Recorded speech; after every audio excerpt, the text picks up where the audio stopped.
মহারাজ মুখ রক্ষা করো মহারাজ, মুখ রক্ষা করো, মুখ রক্ষা করো মহারাজ, মুখ রক্ষা করো।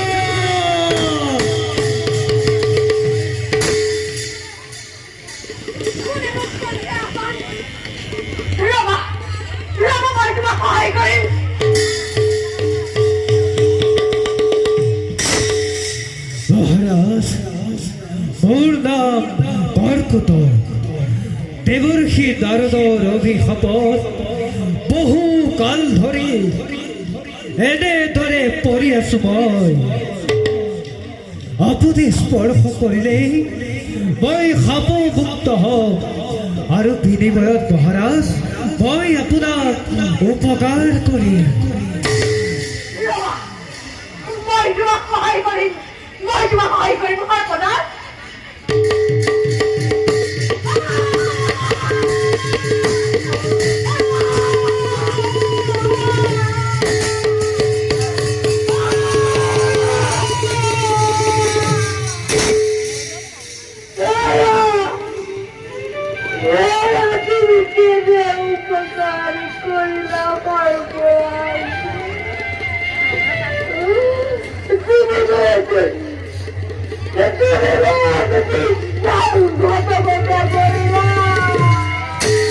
ভয় নকৰিবা মহাৰাজ,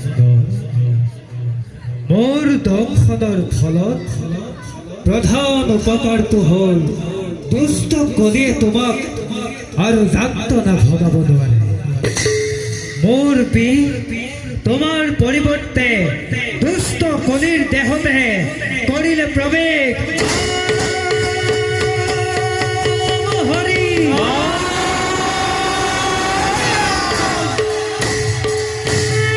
হে মহাৰাজ, তোমাৰ শৰীৰত কোনো যন্ত্ৰণা নাথাকে।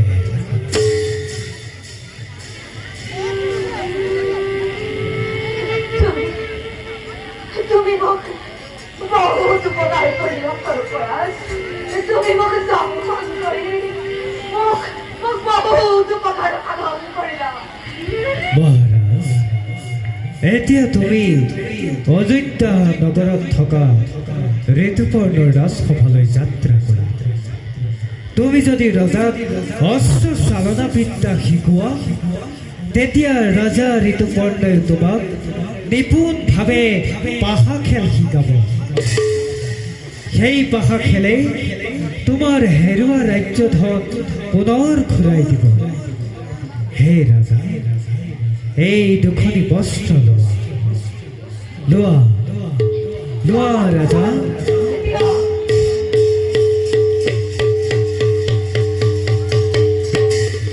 যেতিয়াই তুমি এই বস্ত্ৰ কৰিব পৰিধান, তেতিয়াই তুমি আগৰ ৰূপ ধাৰণ কৰিব পাৰিবা। এতিয়া যোৱা, নিজ কৰ্তব্যত অগ্ৰসৰ। মই আহিলো সৰ্বৰাজ, মই আহিলো।